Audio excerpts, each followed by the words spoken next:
Hey guys, welcome back. This is a story of what if Naruto was a seal master. A seal had managed to defeat and imprison the Kyuubi no Kitsune, the strongest demon to ever exist. It was just ink on paper or a stomach as the case may be, and it held so much power. Naruto decided, gotta get me some of that. Before we start, don't forget to like and subscribe and check the description for the creator of this great fanfic. Thank you. Now let's start the story. Chapter 5. Naruto glanced at Jiraiya out of the corner of his eye, impressed despite himself that the man was able to examine the tube even as he easily kept up with them on their mad dash to wave country. Well? The man asked him. Well what? Naruto replied, confused. You tell me, Jiraiya said. Naruto just blinked and cocked his head to the side. You keep looking at me like I'm about to make off with this thing. Are you? Naruto asked, having learned early on in life it was better never to take anything for granted. Baka, Sakura scoffed. Jiraiya-sama is one of the Sannin of the leaf. He isn't just going to steal something from a fellow leaf nin. Hush now, Kakashi ordered. We're almost there. Naruto clamped his mouth shut and looked firmly ahead. Kakashi had told them to put it away for the duration of the mission, and he was determined not to go against that directive. No matter how much it bothered him that Sasuke hadn't spoken a single word to him since leaving Haifu. Since finding out he was from the red light district. And Naruto wasn't going to be forcing the issue. He'd never thought of himself as particularly timid, but Naruto was fast discovering an annoyingly diffident side of himself. But then, he considered, he'd never had people whose opinions he cared so much about. And he was more than a little afraid of Sasuke and Sakura rejecting him because he was an Akasenko. The rest of Konoha had, after all. They stopped just before reaching the main road where the forest was abruptly divided. After the long stretch in the shade-filled dense woods, the direct sunlight beat down on the road brightly enough to hurt the eyes and potentially give them sunspots, blinding their vision. Impaired vision had downed greater shinobi than them, so Kakashi motioned for them to wait in the shade as he bit his thumb before running through a long series of hand seals before slapping his palm to the earth. A pug with a Konoha forehead protector and a blue vest appeared in a puff of smoke. Pakun, Kakashi said with a nod. Yo, the dog greeted. You call me to finally meet your brats. All three Genin's eyebrows twitched in annoyance. We're right here, you know, Sakura said through clenched teeth. We're tracking another Genin team, Kakashi told the dog. They got assigned a mission with bad intel. I need you to find their trail. Fine, put me right to work, the dog said, clearly disgruntled. Naruto watched the dog sniffing around, wondering about the summons. He'd known in passing that Kakashi had dog summons, but he'd never seen one of them before. I got it, the dog said. And I smell blood. Lots of it. They immediately began after the missing team, following the pug along the main road, now certain something had befallen the team before they'd been able to catch up. Shit, Kakashi muttered as they found the scene of what had obviously been a bloody battle. Spread out. See if anyone's still here. Naruto and his teammates nodded and split up, searching through the area for any sign of survivors. No one, Naruto reported back. Just these. He showed a handful of kunai and shuriken. Sasuke and Sakura had similar reports. They continued this way, Pakun said, picking the scent back up.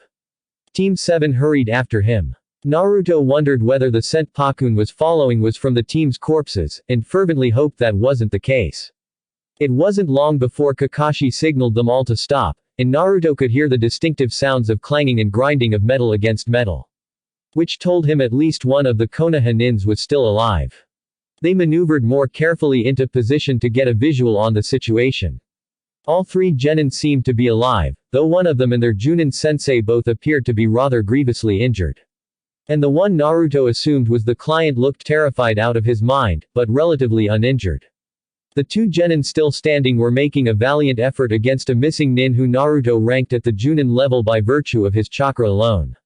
It was easy to see he was taunting the Genin, playing with them like a cat would its food. He looked to Kakashi, who was suddenly transformed from their amusingly perverted, good-humored sensei, into the fiercely intense shinobi who'd made Junin at 12 and was one of Konoha's most feared nins. He flicked his left hand, using the Anbu sign language to tell his team he'd take on the missing nin while they were to collect the Konoha team and their client. There were no arguments from any of them, Naruto least of all. Kakashi had been excruciatingly thorough in drilling into them that while they might have been advanced for genin, there was still a vast difference between an advanced genin and a junin. Naruto suspected that Kakashi secretly enjoyed those lessons just a bit more than was strictly necessary. Then Kakashi gave the go signal, and they all blurred into action. It only took them moments for the genin to retrieve their objectives and regroup by where Jiraiya was standing, still examining the tube and waiting for them to be through. "We have to help Kuro-sensei," one of the genin protested, struggling against Naruto's hold to get back to fighting the missing nin.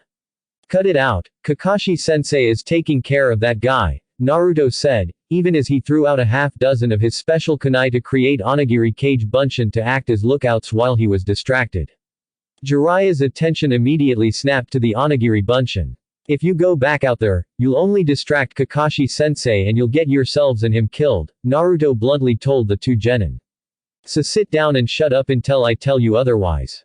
Now Sakura, anything you can do to help any of these guys?" I don't, maybe," Sakura said, biting her bottom lip in worry. "I don't know that much yet, and I might, Sakura, it's you or nothing for now," Naruto said.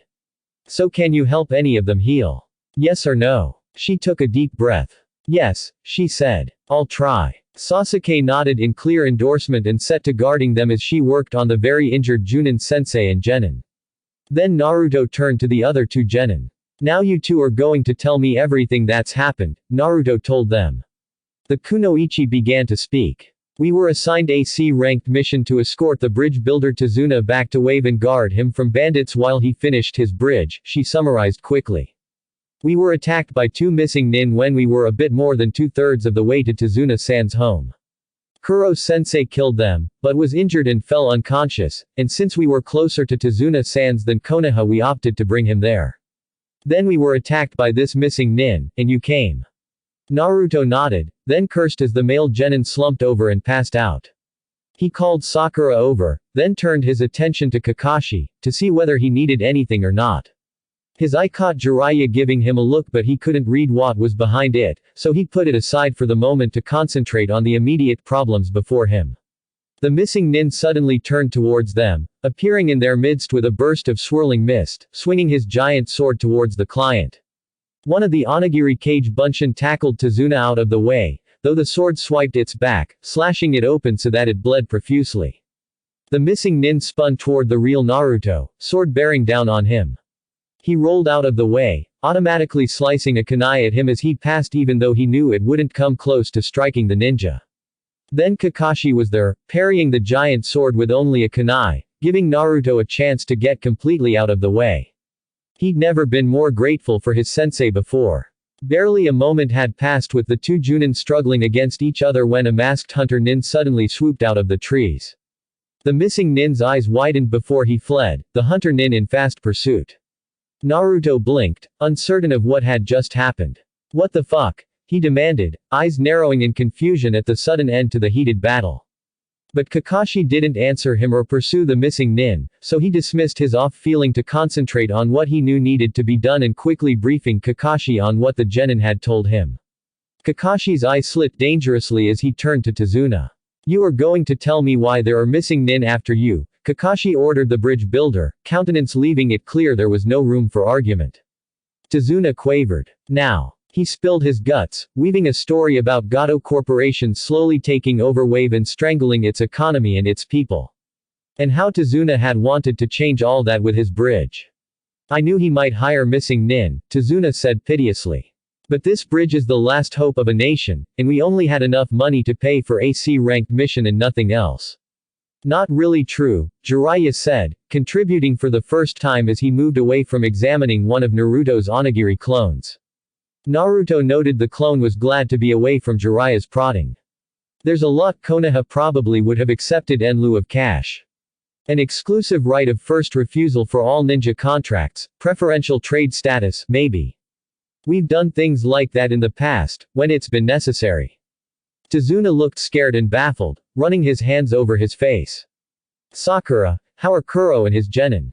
Kakashi asked. "I've done the most I think I'll be able to," she said. "I've studied a bunch of scrolls, but I've never done anything like this before, especially not in the field." Kakashi nodded that he understood, and looked over what she'd done as she explained it further. Good, he said. You agree they can be moved without further injury? She nodded. Then we're headed back to Konoha. But, what about me? Tazuna sputtered. I really couldn't care less, Kakashi said, eyes and voice flat. You lied and endangered my fellow Konoha shinobi. But worst of all, it forced my team to come after you, and my kids could have been killed, which makes me more inclined to kill you myself than to help you at all.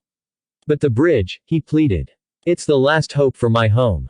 For all of Wave. Not my problem. What if I promised all that stuff that guy said? Tazuna asked desperately. About ninja contracts and trading. Like I said, not my prob. It's a deal, Jiraiya interrupted as he pulled a piece of paper from the message tube he'd appropriated from Kakashi and glanced through it. The Hokage has agreed to the change in the mission parameters. So long as the drunk here actually has the authority to agree on behalf of the Wave. Kakashi ground his teeth in frustration, but didn't speak against it. I'm all that's left, Tazuna said. I'm the only one who could be headman or elder, so I'm both by default, I guess. Anyo, excuse me, please, asked the female genin from the team they'd rescued. What about Kuro-sensei? And my teammates? Hokage-sama will send a medic with an escort, Jiraiya said. For now, we just need to get to Wave. Oh, she said. Good. Then she passed out. It hadn't taken them long to reach the channel separating Wave from the mainland, not with the genin of Team 7 plus a handful of Naruto's clones carrying the unconscious Konoha team and the client. But when they got to the water, Tazuna frowned. A friend with a boat was supposed to meet me, he said, sounding concerned. I hope Gato didn't find out and, Tazuna trailed off and they were all left to consider what Gato might have done to the man. Is there any other way to get to Wave? Kakashi asked. Not until my bridge is finished. Jiraiya looked across the water towards Wave, then shrugged. Sasuke recognized the series of hand seals Kakashi had used not too long ago to summon the dog. He'd thought it was a personalized summoning jutsu, but if it was a universal one, Sasuke let the Sharingan memorize the jutsu, just in case he ever came across a summoning contract. As soon as Jiraiya bit his thumb and slammed his palm to the ground, a large toad appeared. Giant, frog, Tazuna stammered, pointing at it faintly. Sasuke could understand his shock. He wouldn't admit it, not even under duress, but seeing a toad the size of a small house freaked him out just a little bit, too. Well, Jiraiya asked, jumping up on the toad's back. You coming or not? Kakashi let out a hefty sigh and rubbed the back of his head. I hate riding on toads, he grumbled. I never quite got the hang of it. Why don't we just walk across the channel instead? Stop bitching, Gaki, Jiraiya said. Sasuke wondered if there were anyone else in all of the elemental countries who could get away with calling sensei a brat. Seeing Kakashi's narrowed eye, he doubted it. Now get your asses up here. Gamakoi is a great swimmer. Jiraiya patted the toad's back. He'll get us across the channel in no time. Yeah, Kakashi grumbled, picking up the still stunned Tazuna and jumping up on the toad. Get up here, you brats. If I have to suffer through this, so do you. Sasuke grimaced as he landed on the toad's back. He hadn't realized how slimy it would be. Oh, gross, Sakura complained. I'm totally burning this dress when we get back home. Toad slime is disgusting. Sasuke waited for Naruto to make some complaint, but he only sat quietly on his side of the toad, not looking at any of them. Very unusual behavior for the blonde. But, then, Naruto had been acting strange ever since he confronted him about his secrets. He clenched his fist in frustration and hoped it was because Naruto was feeling guilty for being so secretive, for not trusting his friends. Not that, even if it was, the guilt was changing anything. Naruto glanced over at them, and Sasuke caught something on his face he couldn't quite identify. Longing. Sadness. Loss. He wasn't sure. But he suddenly felt guilty himself. Naruto may have been his best friend, but he swore sometimes it seemed like he existed just to vex him. And if Naruto didn't trust him, what kind of friends could they really be? Could they ever have really been? Let's go, Jiraiya said, breaking his train of thought.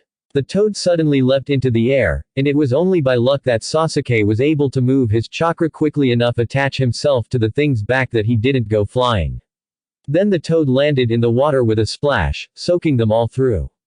Sakura shrieked in fury. Shit, I really hate toads, Kakashi muttered. Sarutobi rubbed at his eyes as he finished reading the latest message from Jiraiya. While he was pleased, Jiraiya was intrigued enough by the properties of Naruto's message tube to follow along, and, he hoped, follow Team 7 all the way back to Konoha. The contents of the message itself disturbed him. For a mission to be so badly misranked was a grave error he would have to address quickly to ensure it didn't happen again. But it was strange how these things seemed to follow Naruto around. First Kimoto, now Wave. Both had important strategic locations, and Naruto was going to be intimately involved in shoring up both villages' loyalty to Konoha. It was something to think on. His thoughts were interrupted by a rustling and a faint hint of chakra he easily recognized. Tsunade. You really came back to Konoha. The surprise was clear in his voice. If you didn't think I'd come, why send me the message in the first place? She asked dryly. Hope springs eternal. For you, anyway, Tsunade muttered. I can't tell you how pleased I am to have you back in Konoha, the third said, strategically ignoring her peevish comment as he tapped out the pipe his student had always hated. What is it that changed your mind this time, that you would come back now but not at any of my other requests? Nothing, really, she said, lazily settling herself on a chair. But that blonde kid you sent after me, that Naruto, he convinced me it was time to start paying off my debts. Sarutobi didn't respond for a moment, as he added this to the list of Naruto's accomplishments. Then you want to return to active duty? The Hokage asked. He'd never expected Tsunade to willingly return to Konoha at all, much less to work. No, not at all. Tsunade laughed. Really, I don't think I'm fit for active duty. I'm taking another apprentice, and I'm opening a medical academy. Truly? He asked, equal parts thrilled and surprised. An academy for medic nins. That would certainly be beneficial for Konoha, so long as you don't take too many of our active duty nins away from their other responsibilities. TCH, you never would give me my pick of ninja to train, she scoffed. I'll take some kids. At least they probably won't have picked up too many bad habits yet. His mind raced through several options as she got up and began to pace around the room. No one knows I'm back yet, so I'm going to scout out possible locations while I'm still under the radar, she said. I'd appreciate it if you'd let me announce my return in my own time. She gave him a significant look. Of course, he agreed. I would like to discuss this with you in more detail, but at the moment I must find a medic nin and an escort to send after your young friend Naruto and his team. Perhaps we can adjourn until this evening. What happened? Tsunade asked, a keen look in her eyes that Sarutobi hadn't seen there in years. Kakashi said they were just going after that Jiraiya. How much trouble could they really have gotten into? He gave her the broad strokes of the situation, and she was up and leaving before he was even finished. Shizune and I will take care of it, she said. We'll be back. And she was gone. Considering that the last time he'd tried to mention Jiraiya to her she'd put a calligraphy brush through his desk, he wasn't sure whether to be glad she'd left before he could tell her Jiraiya was still with Team 7 or to dread having to deal with her reaction once she'd returned. They'd made it to Tazuna's house without encountering any other missing nins. That isn't to say it was a trip without incident, as Sakura had attempted to murder Jiraiya as soon as they'd made it to dry land again. Naruto was relatively sure Kakashi had something to do with her managing to sucker punch the old man, as their sensei seemed to enjoy the toad ride even less than Sakura had. Naruto didn't get what was so bad about it. Toads were awesome. Tazuna's daughter had met them as soon as they'd neared their home and had helped settle the injured genin team and their sensei into one of the bedrooms.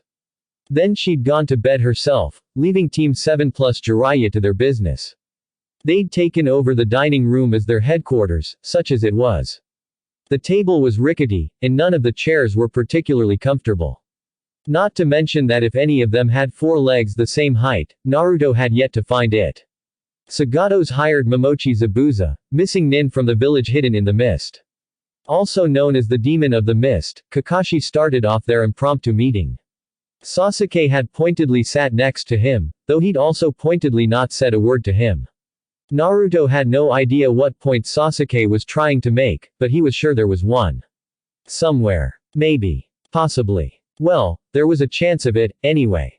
I don't know who the fake hunter nin was, but we'll have to assume he's a Junin-level accomplice, Kakashi was saying when Naruto tuned back into the conversation. Accomplice? Sakura asked, surprised. But wasn't Momochi running from the hunter nin?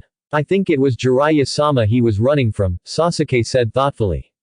You knew the hunter nin was a fake? Sakura asked. Sasuke shook his head. I knew something was strange with how they tore out of there once Momochi caught sight of Jiraiya-sama, but I didn't know the hunter nin was fake, no.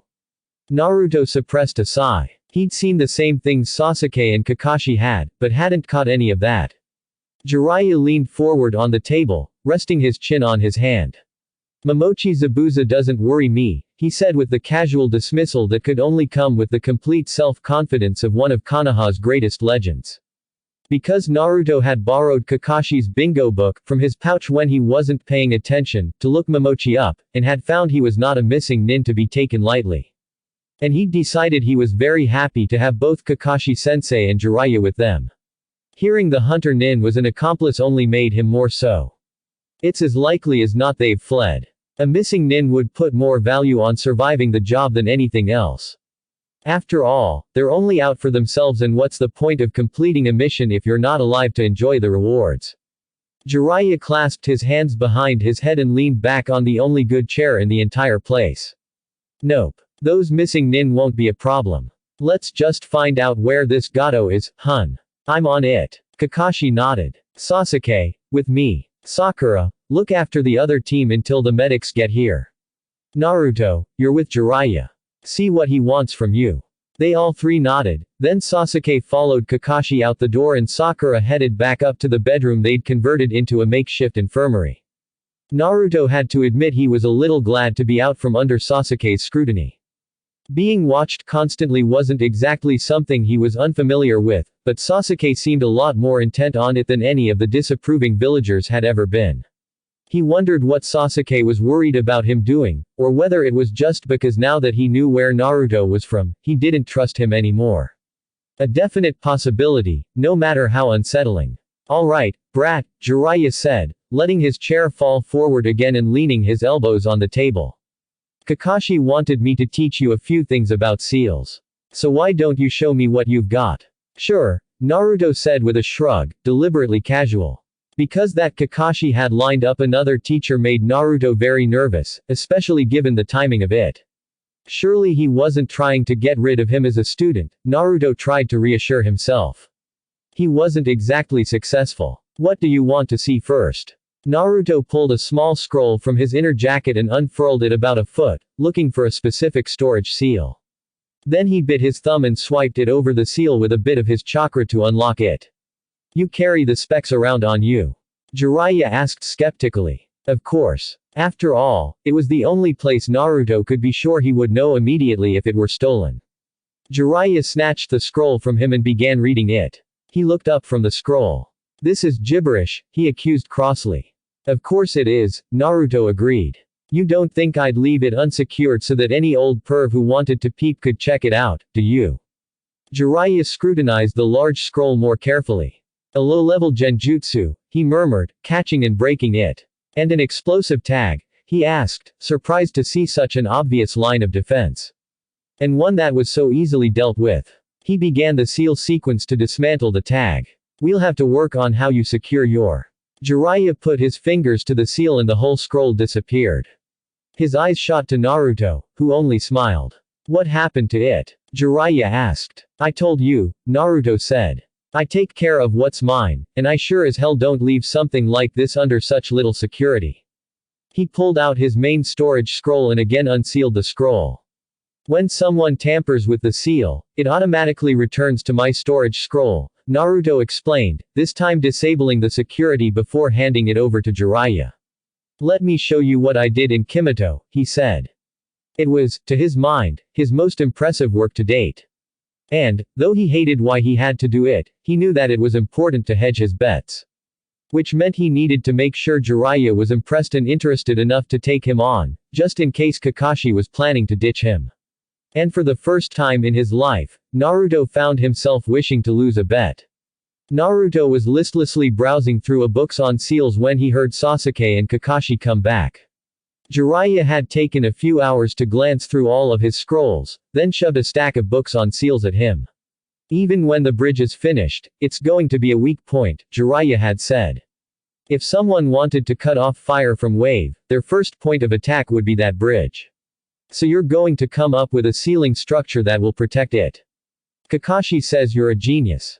Now prove it. Naruto bit his bottom lip as he considered what he'd have to do. He knew seals to increase durability. He'd based his onigiri bunshin around modified durability seals, after all.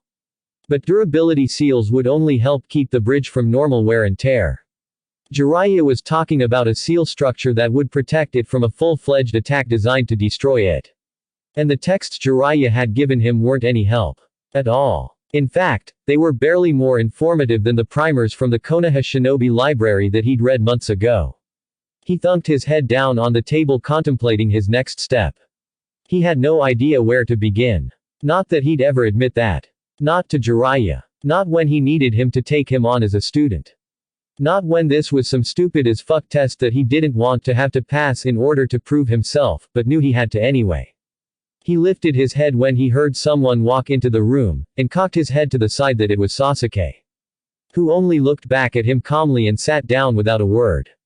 Just like every other time Naruto had turned around since Haifu, Sasuke was there, watching him. He wasn't sure what Sasuke was after other than perhaps driving him out of his mind, which he was accomplishing quite well, but if there was a point to it all, Sasuke wasn't sharing. And Sasuke wasn't talking. At least, not to him. Not that that was particularly unusual. Of the four of them, Sasuke had even Kakashi beat when it came to communicating without words. So he wasn't particularly surprised when Sasuke took out a whetstone and began to work on his kunai wordlessly. Naruto took a deep breath then tried to go back to his seals, but he couldn't focus properly and the rhythmic scraping sound of Sasuke dragging the blade against the stone kept stealing his attention. What are you doing? Naruto finally asked. Sasuke raised an eyebrow. I don't mean the kunai, Naruto said, interpreting the look. I mean why have you been doing this? He gestured between them. You know. Following me. Watching me. Sasuke eyed him for a handful of moments, then looked away. I'm waiting, he finally said. Which, though progress as Sasuke had spoken actual words to him, told Naruto absolutely nothing. Which, in turn, drove Naruto absolutely insane. What are you waiting for? Sasuke only shook his head and went back to his kunai. The bastard. Determined to ignore him, Naruto started searching Jiraiya's books more closely. Just because none of the seals detailed in them had descriptions that said, pick me. I'm designed to defend a bridge from insane shinobi and warlords. Or even, handy for defending civilian infrastructure, that didn't mean that they necessarily had no application here. And maybe that was part of this stupid test Jiraiya had set him. Maybe he was supposed to find the needle in the haystack that was best modified into, well, into something, anyway. More than half the problem, he realized, was that he didn't know what he needed to protect it from. He knew how he would destroy a bridge. Explosives could solve most problems in life, no matter what Kakashi-sensei said to the contrary, but he knew other ninja would use a whole host of different methods. Oi, bastard, if you wanted to destroy the old man's bridge, how would you do it? Fire, Sasuke said, raising an eyebrow at him as though the answer should have been self-evident. It's a concrete and steel bridge, Naruto replied. Does that shit even burn? Sasuke shrugged. Everything burns if the fire's hot enough. And he supposed Sasuke would know. Pyro. So whatever he came up with would have to make the bridge explosion-proof and fire-proof.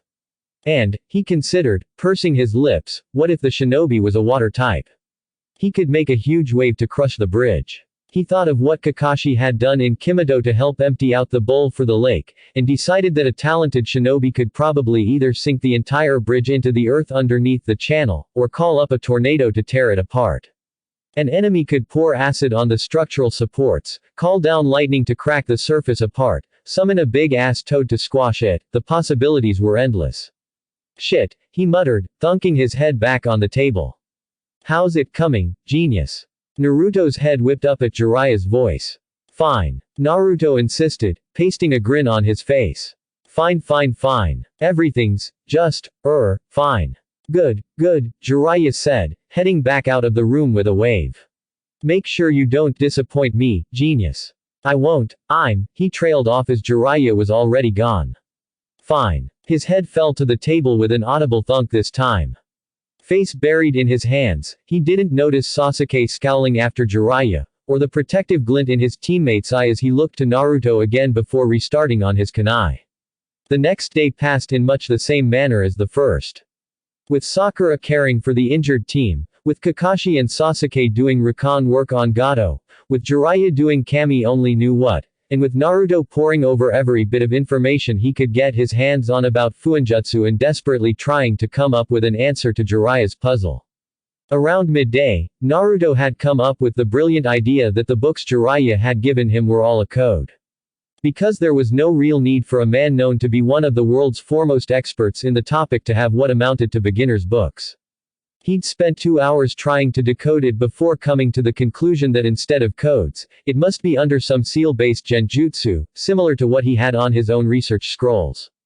That had wasted another hour before he'd admitted defeat. He'd even debated lifting some of the scrolls Jiraiya carried on his person, but decided it was too risky. After all, for a man to spend as much time behind the red line as Jiraiya did, he'd have to be really good or he'd be fleeced 10 times over. With all the failures of the day, Naruto had been certain to be long gone by the time Kakashi and Sasuke had returned to Tezuna's house. Maybe it was cowardly of him, but Naruto had long ago decided that survival was paramount to anything else. And he wasn't at all sure he could take another round of Sasuke pointedly ignoring him, or the casual dismissiveness from Kakashi, not when things between them were so uncertain and he wasn't sure he had a place with them anymore. Not when he was failing so miserably at Jiraiya's test. So he'd found a fairly comfortable spot on the roof to lie back and hide as he watched the stars come out, determined to try to think things through and figure out what he should do. Naruto? Kakashi asked, popping up to the roof. He started in surprise. He hadn't counted on Kakashi finding him, not while he was hiding. But even as it annoyed him, he couldn't help but be a little relieved Kakashi had cared enough to search him out. Kakashi cocked his head to the side, wondering why the boy looked so distraught. Well, he considered, he didn't so much look distraught, as he looked like he was hiding that he was distraught. And on top of that, he'd definitely been hiding more than just his emotional state by stealing away to the roof. Not that a genin's attempt at hiding would stop Kakashi when he wanted to check in with him. The chakra signature was faint, but Kakashi had been tracking better shinobi than Naruto for longer than the boy had been alive, so it didn't much matter whether Naruto was trying to hide. He was sitting on the edge of the roof, one leg dangling over the side as he held onto the other, bent and tucked closely into his chest. Kakashi took a seat next to him, watching as the boy seemed to pull in on himself, laying his head on his knee. Yo, Kakashi asked, hoping to get some sort of insight into the boy's mind. So, anything you want to talk about? Naruto declined, too afraid of being discarded to want to show where his soft parts were. He had far too much experience with people finding them just to use them to hurt him to be willing to give that up easily. He had a hope, a faint one, that since Kakashi had sought him out, maybe he'd been overreacting. Maybe Kakashi wasn't looking to throw him away. Maybe he didn't care about where Naruto was from, or that he didn't have a family. Kakashi cocked his head to the side, confused as to what, exactly, was going on. Then he caught sight of 2 figures hurrying towards them, and went on alert. Tsunade-sama. Shizune-san, he called out, recognizing them. They must be our medics, he continued more softly. Naruto, I'm going to assign you to Jiraiya-sama. You'll be reporting to him until further notice. Leaping off the roof, Kakashi missed the flinch that followed his words. Naruto took a few deep breaths, determined that the water he felt gathering in his eyes would not fall. So that's it, Naruto whispered. I was right, then. He couldn't quite believe it, even as he stared after Kakashi in shock. Even as he felt his chest squeezing so tightly he could barely breathe. Kakashi doesn't want me anymore. They don't want me anymore. That's just it. It's over, and that's just it. He slapped his palm down on the roof in anger. He should have known not to let himself hope. To let himself think any of them had ever really wanted him. He'd never been worth anything to anyone before, so why would it have changed just because he wore a stupid piece of metal on his head now? Fuck it. I should have fucking known better. Fuck me. Then he swallowed it all down, determined to get Jiraiya to take him on, and followed Kakashi and the women inside. What the hell have you brats gotten yourselves into? Tsunade demanded as she looked at the bedraggled and mostly unconscious genin team they'd come to bail out. Poison has gotten deeply embedded into his organs, Tsunade-sama, Shizune said. I don't know if I'll be able to get it. I put him in stasis, or tried to, anyway, Sakura said, biting her lip. Did I make it worse? No, in fact, you probably saved his life. If it had gotten much worse, I don't know that even Tsunade-sama could have saved him. Tsunade took a steadying breath, then called up her medical chakra to open herself to Shizune, so she could piggyback off of her diagnostic. Medical ninjutsu was a vastly different practice than ninjutsu for a variety of reasons, but one of the most fundamental differences was in how it welcomed, and in fact was created so it could be, a group effort. Sakura, if you're serious about becoming my apprentice, join into the meld now, Tsunade ordered. Startled, Sakura hesitated, then tentatively extended her chakra. Tsunade caught it and joined it into the mix, and Tsunade extracted the poison from the Junin's organs. And Sakura felt Tsunade drawing her chakra to do it. She'd read about it, of course. It was one of the most common Iryunin practices for the most experienced medic nin to direct the healing, using the chakra of the lesser nins in the meld. It gave the experienced nin the biggest pool of chakra to work from, and the lesser nins a front row view of how healing worked. But she'd never expected to participate in something like this so soon in her training, and especially not with the legendary Senju Tsunade. Somewhere in between the first genin she healed and the Junin, Tsunade felt Sakura fall out of the meld, obviously passed out from chakra exhaustion. She made a note to teach the girl how to stop offering up her chakra to the meld while still staying in it in order to continue viewing the healing. It was quick work for she and Shizune to finish the remaining 2 genin, then she turned to Kakashi. What's going on here? She asked. I thought you were taking your brats and going after that bum Jiraiya. Did I hear my name? Jiraiya asked, sauntering in. Tsunade Haim. His eyes were wide in surprise. What in the world are you doing here? Tsunade shrugged. I was talking to the old man, and he mentioned the blonde brat was in a bind, so we came, she said. The blonde, you mean Naruto? Jiraiya asked. Tsunade agreed. We met during a poker tournament. They mentioned they were going after you with the same message from the old man. Are you going back, too? Wait, you're actually returning to Konoha? Jiraiya asked incredulously, slapping his face twice in rapid succession to wake himself up, but the scene before him didn't change. After all this time, I'm starting a medical academy, she said. Jiraiya's eyes cut to Naruto, who was smiling stupidly. Hey, Bakken, he said with a grin. She only sighed, in hopes that ignoring his antics would make him stop calling her that ridiculous name. Jiraiya choked. So are you lot going to fill me in or what? She asked. Kakashi said I should report to you until further notice, Naruto told Jiraiya the next morning, heart still aching over it. It surprised him how much his team's rejection hurt him. He'd thought he'd become a nerd to such things long ago. He'd been glad that Tsunade and Shizune had been there, even if just for the night. Their presence had managed to distract him from Team 7 for a while. But they'd left, patience in tow, at first light, leaving him without even the distraction of caring for the injured team's needs. Good, Jiraiya nodded, motioning him to have a seat. Kakashi's team is going to concentrate on protecting the workers as they build the bridge while Kakashi tracks Gato down. Naruto wanted to protest that he was on Kakashi's team, but knew it was pointless. And really, he wasn't anymore anyway. So what do you want from me? Other than that seal structure? Jiraiya asked archly. Naruto cursed inside his head. He knew very well Jiraiya still wanted that damned seal structure. The bastard didn't have to rub it in that he still had no clue, but only let out a nod. Are you sure? If you need more time to work out the Fuinjutsu assignment, I'm sure I can pull one of your teammates to cover it, Jiraiya offered. No, I'll be fine, Naruto protested quickly, waving his suggestion off. I can do both. Alright. Well, if you're sure you're up for an additional assignment, I can accommodate you, Jiraiya said, finishing his tea and rising from the table. We'll be prepping wave for Gato's replacement. The daimyo is sending a few of his trade advisors and the representatives from a few of his shipping companies shortly. Naruto cocked his head to the side, forcefully pulling his mind away from Fuinjutsu and back to Jiraiya. What do you mean, prepping wave? Have you seen the people here? They've been so cowed by Gato and his men, I don't think they can fathom that he might be gone someday. And once he is gone, sometimes places go a little crazy when the dictator abruptly leaves power.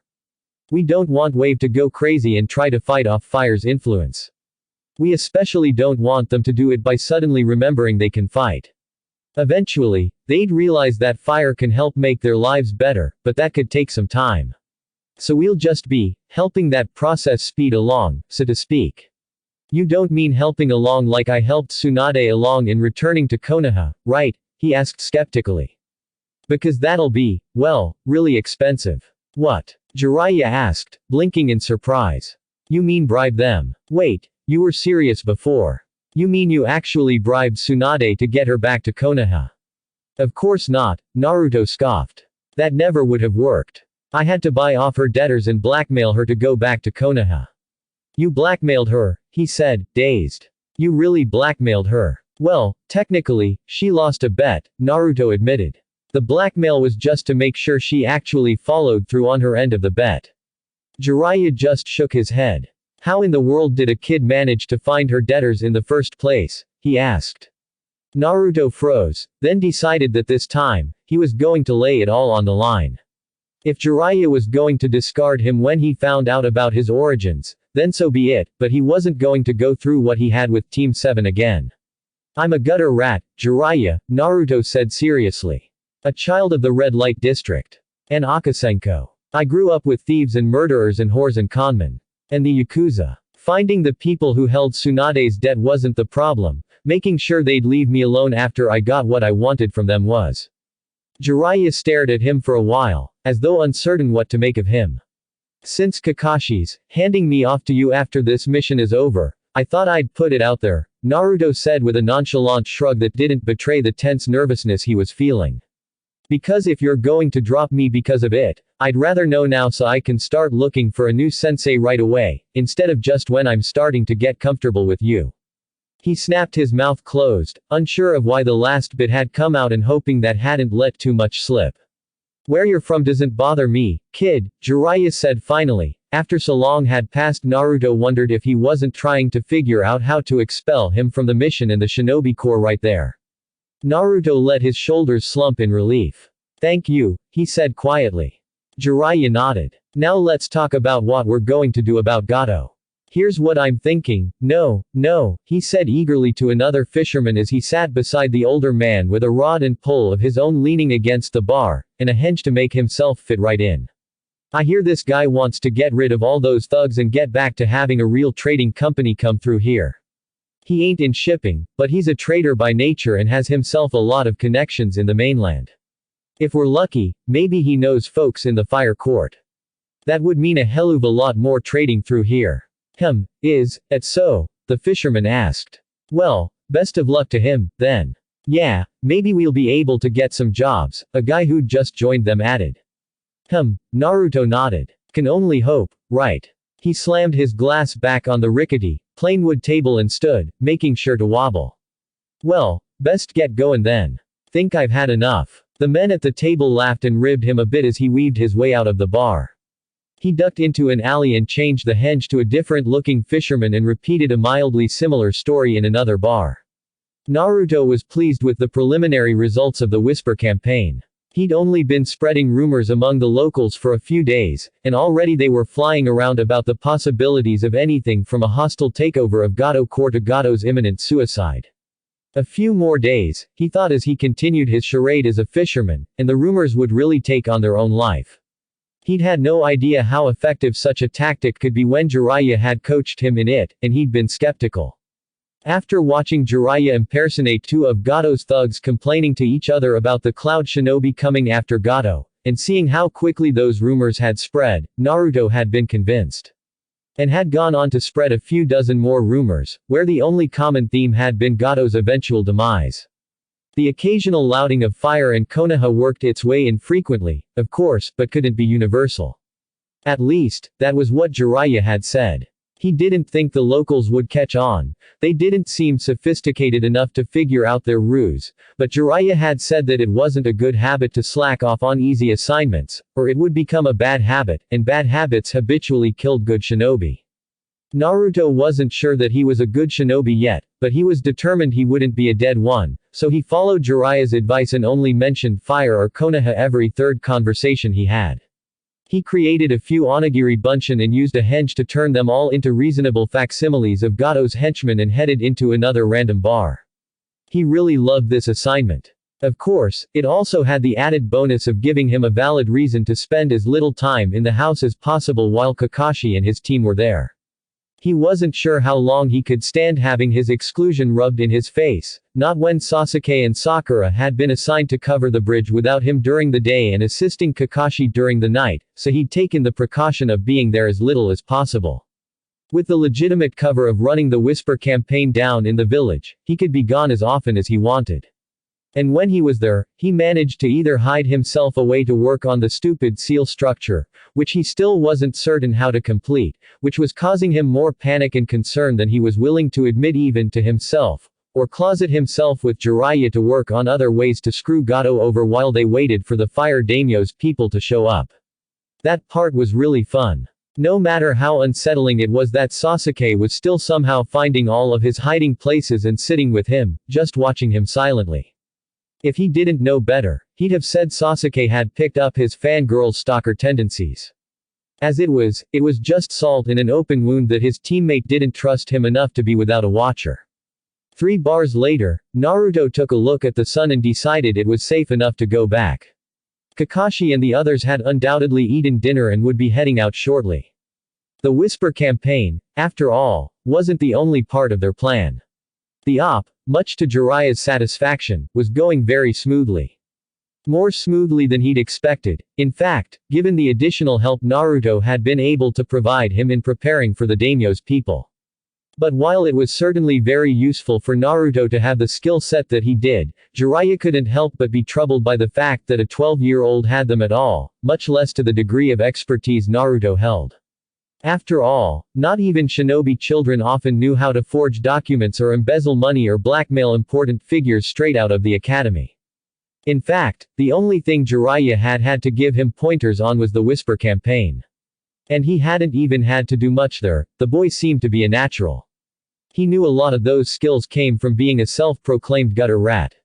But that had only caused Jiraiya even more consternation, as he knew well and good that Naruto should have been no such thing. So that he'd apparently grown up in one of the rougher neighborhoods was very troubling to him. And he hadn't missed the familiar way Naruto had acted at the brothel in Haifu.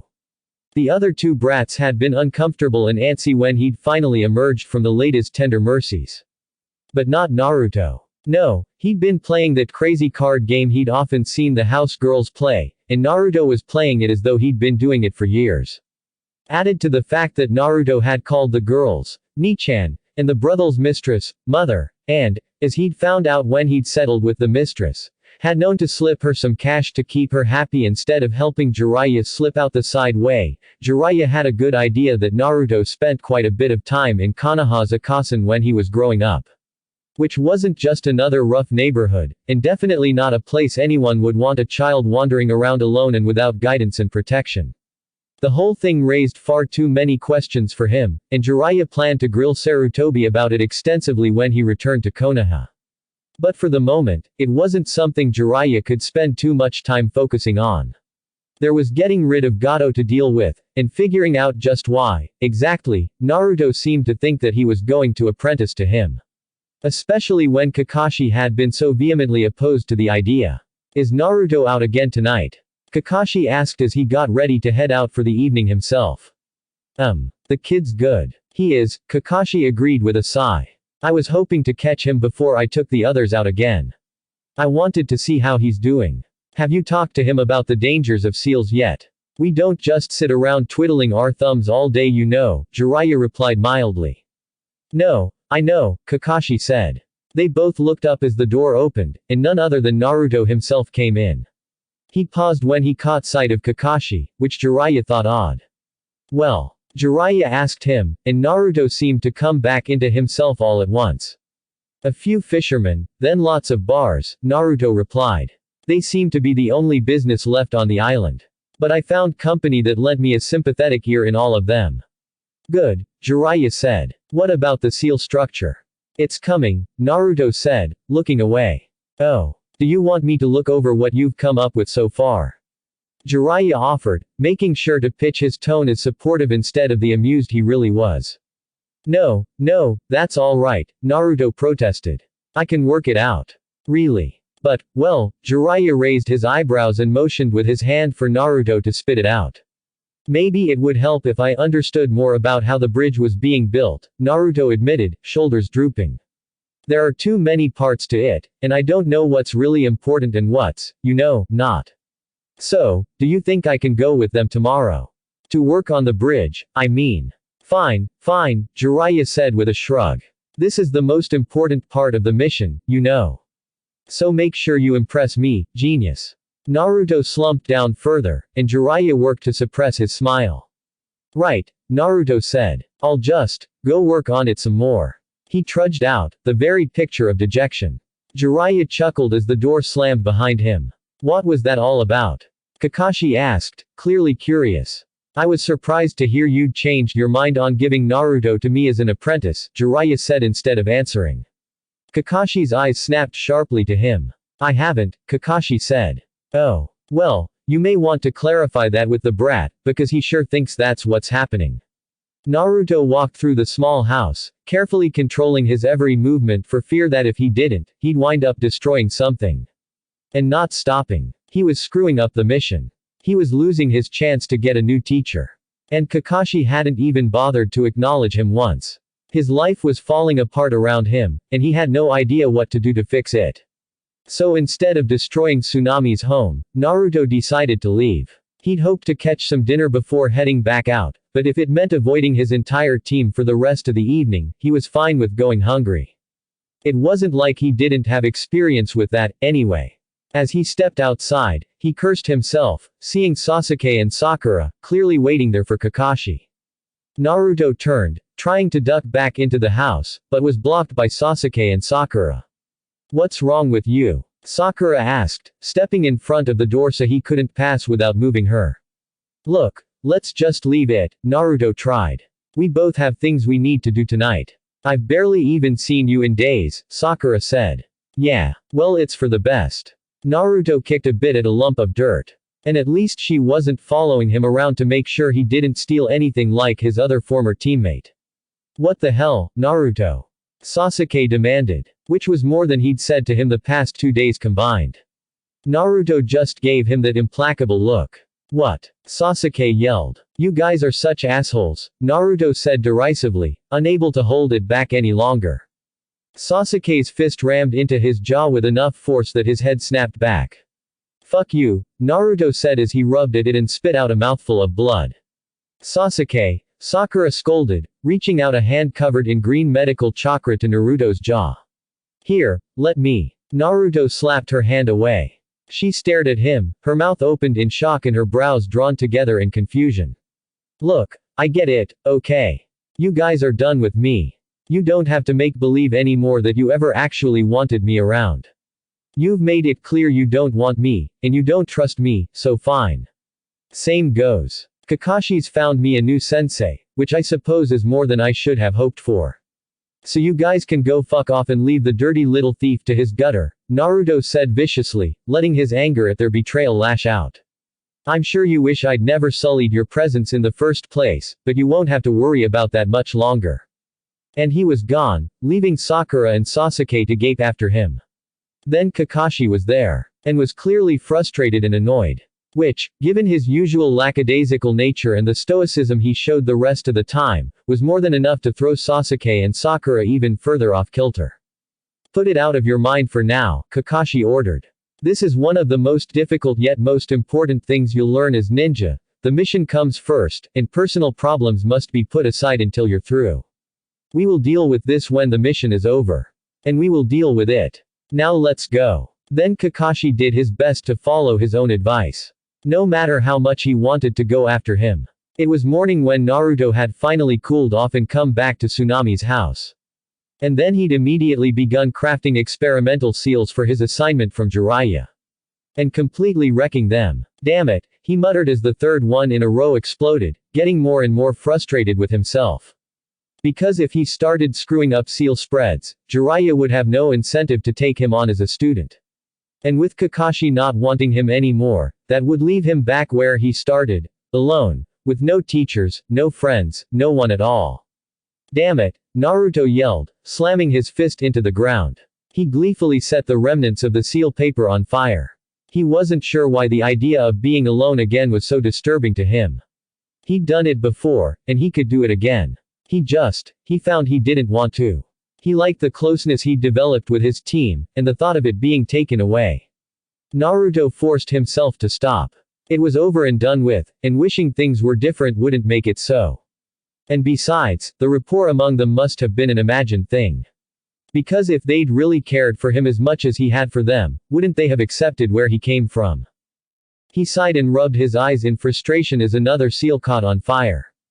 This time accidentally. Fuck, he muttered, clearing the disaster away and getting a fresh paper to start over cleanly. Then he heard the sounds of people outside the house, and knew his team, no, he told himself, Kakashi's team, was coming back. And he'd have to spend the day with Sasuke and Sakura if he wanted to see the bridge building in action. Which he had to if he had any hope of figuring out what to do with the whole seal problem. With how he'd left things last night, he didn't hold much hope of it being a smooth day. Kakashi wasn't sure where it had all gone wrong.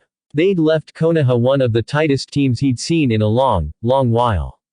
And now, less than 2 months later, they were splintered almost beyond recognition. Of course, it didn't help that one of them had been holed up working with Jiraiya. No matter how glad he was the man was taking time to work with Naruto on his sealing, and no matter that it was his own idea in the first place, it was annoying that Naruto was gone from the team so often.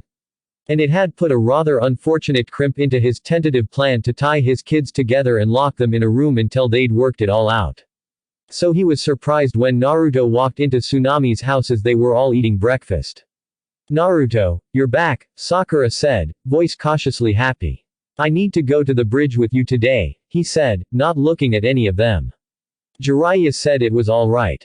I'll meet you out front when you leave. Kakashi frowned. Sit and have breakfast with us. Naruto scoffed, turning back towards the door. I have things to do. And right now, that's sitting with your team and eating dinner. Kakashi's tone left no room for argument. When Naruto's back straightened incrementally, he knew he'd made his point clear. Team? Naruto asked, still facing the door. Team. His voice was low and angry. And bitter. Kakashi had never heard someone so young sound so bitter. You've all made it clear I'm not a member of your team. So fuck you. That's not, you're a. Sakura and Sasuke had both stood and started to yell.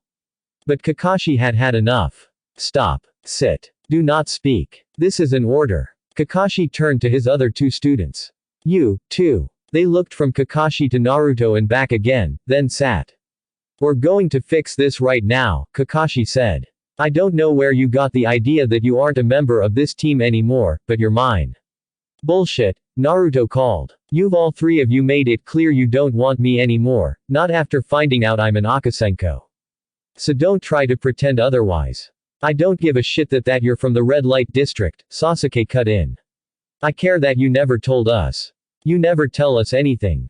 There's nothing about me that's worth knowing, Naruto responded, voice harsh and rough.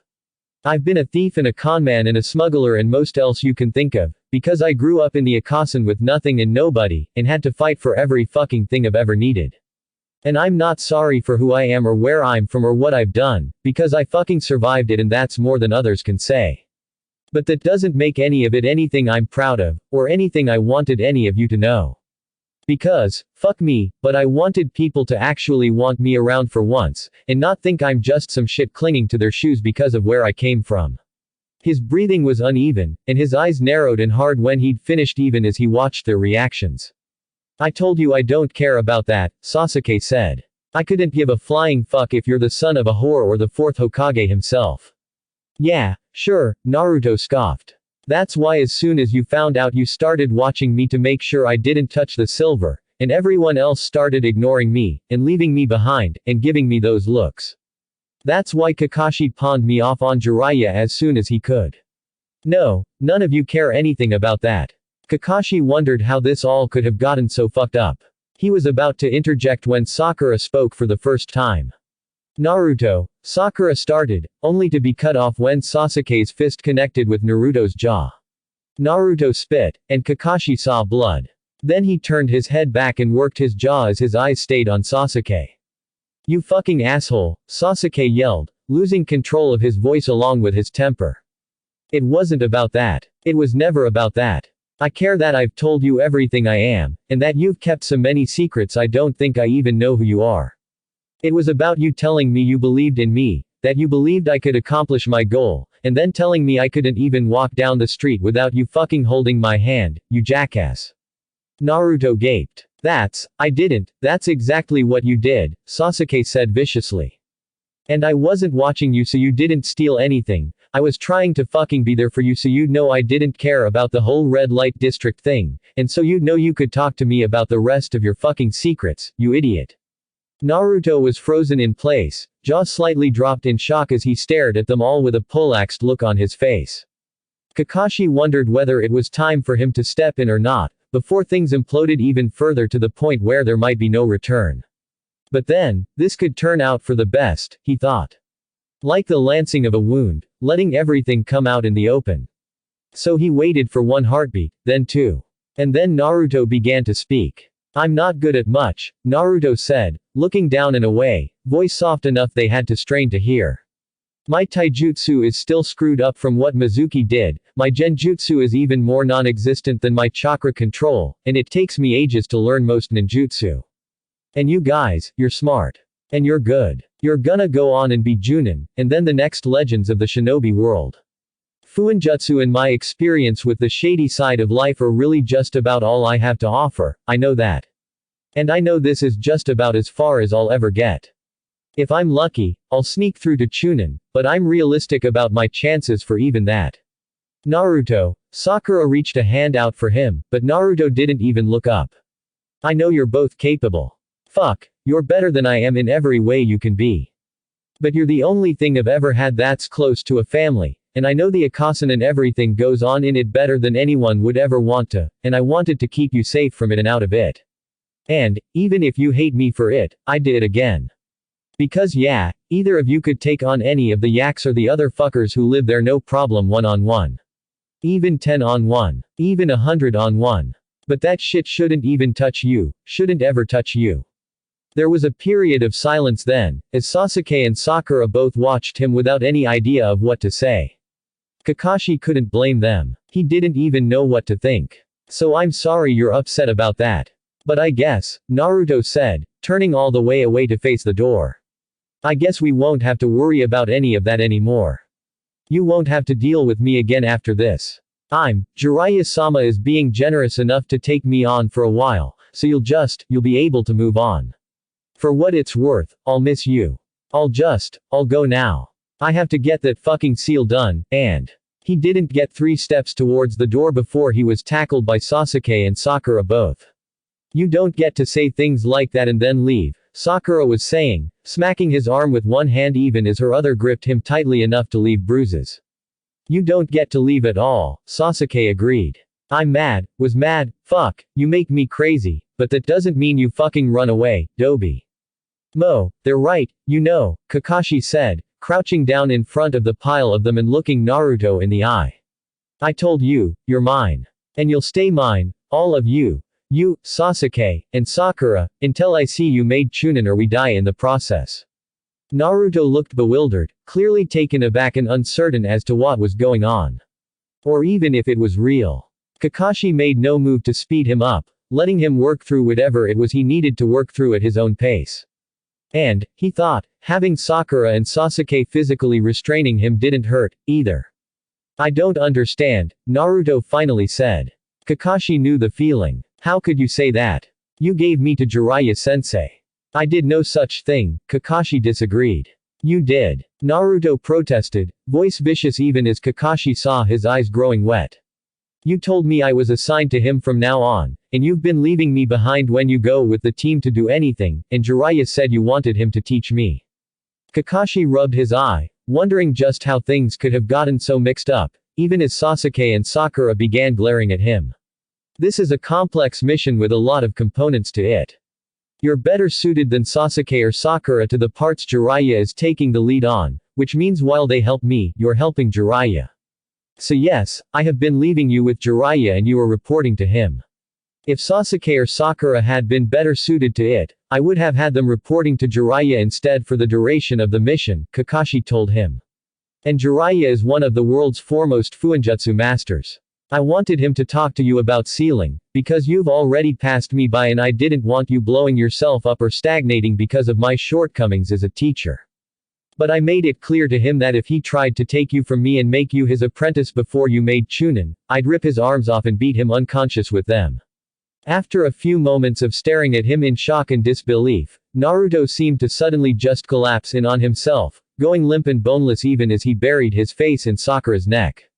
I thought you didn't want me anymore, Naruto was saying, voice soft and smothered enough he almost couldn't make out the words. I thought none of you wanted me.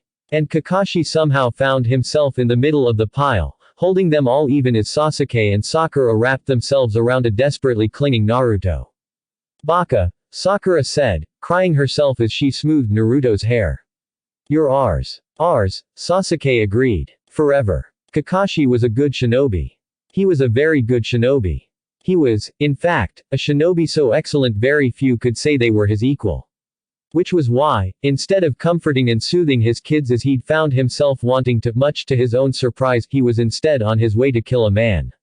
A task he was probably both better at and more suited for than cosseting children. He wasn't sure what that said about him. No, he did. It said he was a very good shinobi. They'd gotten word that the Fire Daimyo's people weren't far off, and things had to be ready for them when they arrived, regardless of the personal state of the shinobi assigned to carry that out. Which meant Gato had to die, not only to get him out of the way, but also so that wave was tipped into just this side of chaos, leaving just enough time for everyone to begin panicking but not enough time for anyone to suggest a solution. Then, when the Fire Daimyo's men arrived, they could graciously solve all of the problems, earning Wave's undying gratitude. At least, that was the plan. So it was time for Gato to die. Which meant it was time for Kakashi to go to work. He sighed, taking care to be invisible as he slipped through Wave towards Gato's floating fortress. Probably an unnecessary precaution since they had confirmed Momochi Zabuza and the rest of the missing nin Gato had hired had long since fled, and the only ones left to guard him were what could optimistically be called mercenaries but would more accurately be described as idiots with weapons and delusions of grandeur. But even so, his sensei had been strict about not slacking, even on the easy jobs, so he made sure not to be seen. Still, it was child's play for him to slink inside the ship that served as Gato's headquarters. Not a single one of the hired hands had a lick of chakra, and they had even less sense. He was tempted to use a genjutsu that would let him walk right through their midst. It would be so much faster, and Kakashi was eager to get back to his kids, but there was always the tiniest possibility one of the guards wouldn't be caught by it. He estimated that possibility to be less than 0.001%, but just grit his teeth as his sensei's voice about bad habits killing good shinobi looped through his mind and kept him from speeding this up. When the coast was finally clear, he flew over the side of the ship and headed straight to Gato's office. The man was an idiot to have an office with so many windows when so many people wanted him dead, and even more foolish to have one of them open, but Kakashi wasn't going to complain about somebody making his job easier. He fingered the knife, which was not a kunai. They were going for subtle here, after all, measuring its weight one last time as he waited for Gato to get into position instead of wandering around his office. It wasn't designed to be thrown, but that hardly mattered, and they wanted the slightly rusted switchblade as a prop more than they cared about how easily Kakashi could kill a man with it. Kakashi could kill a man with almost anything, anyway. Except maybe a tissue. Of course, he hadn't tried yet. Then the Mark took a folder back to his desk, sat in his chair and tipped back in it, perhaps to consider some bit of information in the file he'd just retrieved. Kakashi didn't much care, except that it put him in the optimum positioning for termination. He pinched the blade between his fingers, then let it fly. It struck true, not quite hitting his heart since a direct score would be far too suspicious, or would have been if anyone in the surrounding area had any deductive capabilities left that hadn't been beaten out by fear or sheer brutality, but then he heard his sensei scold him about bad habits killing good shinobi again, and just went with it. So instead it pierced his chest too far up and too far right, where it would instead cut through a few of the arteries. It wouldn't kill him quite as cleanly or quickly, but it was close. Blood spurted as the heart continued to beat. The target's hands jerked, whether reflexes or an attempt to clutch the knife, he wasn't sure. Kakashi watched it all with jaded eyes that had seen it 100 times before, and waited for his mark to finish bleeding out so he'd be certain the man was dead. It wouldn't do to walk away only to find out later someone had performed a miracle rescue of his target. Talk about embarrassing. And he was sure all the other assassins would make fun of him. When the blood stopped pooling under the table and his mark hadn't drawn a breath for a count of 100 of his own, Kakashi bypassed that now pointless security and headed back to his kids. Sasuke watched as Naruto flitted around the bridge, somehow everywhere at once without even using shadow clones to help him. His own attention should have been on the client, of course, and watching the surrounding area to make sure there weren't hostile elements creeping up on them to take out the client in the 11th hour. And he tried. Really. But there hadn't been even a hint of a threat for the entire time they'd been guarding the bridge builder. And Naruto, with his red-rimmed eyes, was a much more compelling subject to watch than the empty span of trees behind him. Sasuke refused to admit his own eyes might match. Though, if pressed, he would rather own up to that than his thoughts that Sakura's red eyes clashed horribly with both her red dress and her pink hair. The former would only dent his pride, after all. Sakura would dent his head. Or, accidentally, burn off his eyebrows when she practiced medical jutsu on him. Again, he caught sight of Naruto looking back at him, and realized his dereliction had been noted. He jerked his eyes away, back to the tree line. Naruto, he knew, was still keeping secrets. But at the end of the day, a reticent Naruto was better than no Naruto at all. So he just had to wait. Because the only no Naruto at all option had come far too close to being reality for comfort. The soft pops and puffing sound of Naruto creating clones grabbed his attention back to his teammate, who was much closer than he'd been a few moments before. But, then, Naruto always had been surprisingly good at stealth. The clones began swarming the bridge, painting seals on every surface imaginable, and a handful of splashes told Sasuke that included places hidden by the channel. More continued Naruto's quest to ask everything that came into his head of everyone on the bridge all at the same time. Yet more clones, he saw, were working on actual construction.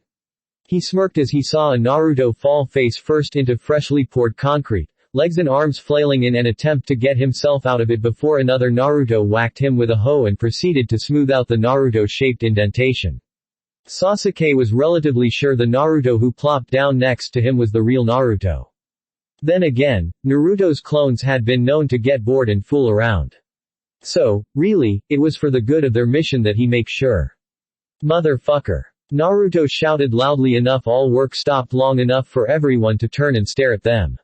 What was that for? Naruto rubbed his head where Sasuke's fist had aided in the efficiency of the mission. Making sure you're not a clone, he said with a shrug. That excuse is so wearing thin, Naruto muttered. Then we'll just have to come up with some other way to show you we care, Sakura teased, sitting next to him and dangling her feet off the edge of the bridge.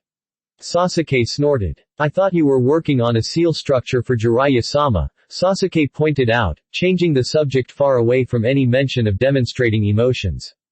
Naruto just groaned and laid back, throwing his arm over his eyes. Sakura poked him in response. Can't you see I'm in agony here? Naruto lamented. Really? Sakura asked, far more cheerfully than was entirely appropriate. What hurts? I'm sure I can fix it. Sasuke edged away. Damn it, his eyebrows had just finished growing in and he knew Naruto was somehow going to get out of this and then she'd turn on him and not that kind of agony, Sakura. Naruto peeked out from under his arm, but Sasuke noted he kept it positioned to strategically defend his eyebrows. He nodded in approval. Smart man. Oh. Sakura deflated in disappointment as the green chakra she'd gathered in her hand dissipated. Sasuke sighed in relief. Well, if it isn't medical, then you just have to talk about it, Sakura pronounced. Right, Sasuke. Sasuke just blinked in response, not quite willing to disagree. Because, really, if it had been up to Sasuke, he would just grunt at Naruto in acknowledgement of his presence, then wait for him to finish his brood. With the reserve option of kicking him off the bridge if he got too annoying. Watching him take a 50-foot plunge into choppy water would certainly elevate at least one of their moods.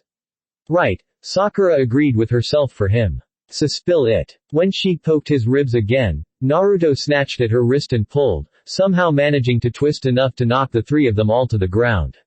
Sasuke made certain his knee found its way to Naruto's kidneys, and that he didn't come anywhere close to pulling Sakura's hair. She got mean when her hair was pulled.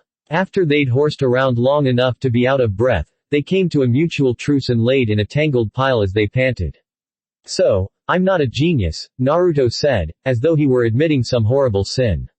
This is news. Sasuke asked. Sasuke, be nice. Sakura scolded. Naruto just snorted in amusement. It's just, with everything Kaka-sensei said about my seals, I thought maybe I really was good. Naruto sighed. Don't be an idiot, Sasuke said. You're a prodigy and you know it. But I'm not, Naruto insisted. Jiraiya gave me this assignment, right? And he keeps saying that if I'm really as good as all that, I could do it. But I can't. He sounded so agonized over that last bit, Sasuke decided Jiraiya was now officially on his list. Not the list because, as far as he knew, Jiraiya hadn't killed off Naruto's entire clan and then used a genjutsu on him to force him to relive it. But Jiraiya did make it on the list, one step down from the list, the one that included the child welfare official who had accepted a bribe to place Sasuke with a family he hated, the patriarch who'd paid the bribe, and the official who had signed off on the plans to demolish the Uchiha district without his consent. Among others. Well, what does that Jiraiya bum know anyway? Sakura demanded. He's just a drunken lech who didn't even bother to help you at all, so how dare he try to judge? And besides, our sensei knows what he's talking about, and if he says you're brilliant, you're brilliant. And if that Jiraiya disagrees, then obviously it's because there's something wrong with him, and, she trailed off of her rant as Naruto pressed his face into her stomach to muffle his laughter. Hey, this is no laughing matter, Sakura scolded him. I'm being perfectly serious here, Naruto. Naruto. She smacked his shoulder, trying to get him to stop laughing. But she was smiling as she did it. Naruto had decided that he had to tell Jiraiya that night. There was no point putting it off any further, not now that the bridge was almost finished. Not now that he'd come to the conclusion that he'd failed utterly and completely. He'd waited until they'd finished eating dinner, in the hopes that Kakashi and Sasuke and especially Sakura would all head off somewhere, anywhere, so he could let Jiraiya berate him in private. Because this would be humiliating enough without their presence. And because he was a little worried Sakura would try to kill Jiraiya, and that Sasuke might not hold her back. Of course, Jiraiya wasn't aware of any of this, and so of course he ruined Naruto's carefully constructed fantasy of how this would all play out. So tell me, genius, Jiraiya said, pouring himself a drink as he sprawled over two chairs in Tsunami's dining room. Are you ready to apply the seals to the bridge yet? Naruto bit his lip. Getting Jiraiya's approval didn't matter nearly as much as it had before. Not now that he knew he still had his team. But he still wanted it, still wanted to be good enough to deserve it. And failing was galling enough without that added disappointment. I've already applied modified durability seals that should make the bridge last at least 10 times longer than it would have otherwise, given normal wear and tear. I don't care about that. He waved it away with his saucer of sake. What about protecting it from assaults? You're supposed to be the greatest thing since the ink stick. Where's my seal structure? Naruto paused for a moment, considering his reply.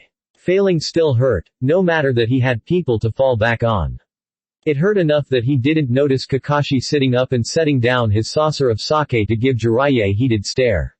I can't do it, he admitted. I tried to come up with something that would make it indestructible, that would keep it safe from any possible attack. But there were too many ways you can destroy a bridge. I was able to come up with something that would work against general explosives and lightning-based attacks and fires, but then what the hell are you supposed to do to keep a bridge standing if someone summons a wave big enough to knock the whole thing down? Or what if someone made the seabed soft enough to sink the whole damn thing? Naruto shook his head in disgust. Kakashi's eye narrowed dangerously at Jiraiya. He could think of another dozen ways to destroy the bridge just off the top of his head. It's impossible, Naruto said, then paused. And besides, it was unreasonable to ask it in the first place. He nodded, as though to say, so there, and crossed his arms in front of him.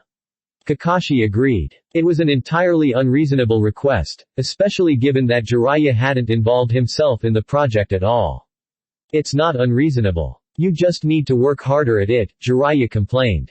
If you really were a genius, you could figure it out. Kakashi's hands twitched, eager to defend his student. The only thing that stayed them was the fact that shinobi were often given unreasonable demands, and this could be a good lesson. That didn't mean he wasn't planning on telling Jiraiya exactly what he thought of this whole thing as soon as they were alone. I'm telling you it can't be done, Naruto argued. There are so many factors involved it's impossible. Are you certain? Jiraiya arched a brow in question, lazily sipping at his sake. Naruto nodded once, definitively, then looked away. Yes. Call me a failure or whatever, but this can't be done. Good. It was Jiraiya's turn to nod as he set his saucer down with a light click. Naruto's head snapped back to Jiraiya at that. What? Kakashi's mind was racing through similar thoughts and coming to his own conclusions. I'm glad you came to that conclusion, Jiraiya said. You came up with the right answer to the problem I gave you. Seriously, Naruto said. What the fuck? Sakura and Sasuke looked equally stupefied by Jiraiya's pronouncement. You're good, kid. I knew that as soon as I saw that message tube you came up with. When you showed me the rest you've been working on, well, you've got talent, Jiraiya explained. Enough you'll likely be able to do more with seals than anyone's ever thought possible. And this somehow explains why you set me up to fail. Naruto demanded. I set you up to realize that not everything can be done with seals, no matter how good you are, Jiraiya corrected. No, you set him up for a good, hard mind fuck, Kakashi corrected mentally. You, arg, Naruto yelled. Do you have any idea how many hours I spent busting my ass trying to figure that shit out? Oh, likely enough that you'll remember the lesson. Jiraiya was smiling as he said it. Naruto thought he hated him just then. You really are a bastard. Jiraiya smiled and poured himself another saucer. And just think, I'll be following you all the way back to Konoha. If you're lucky, I may even teach you a thing or two.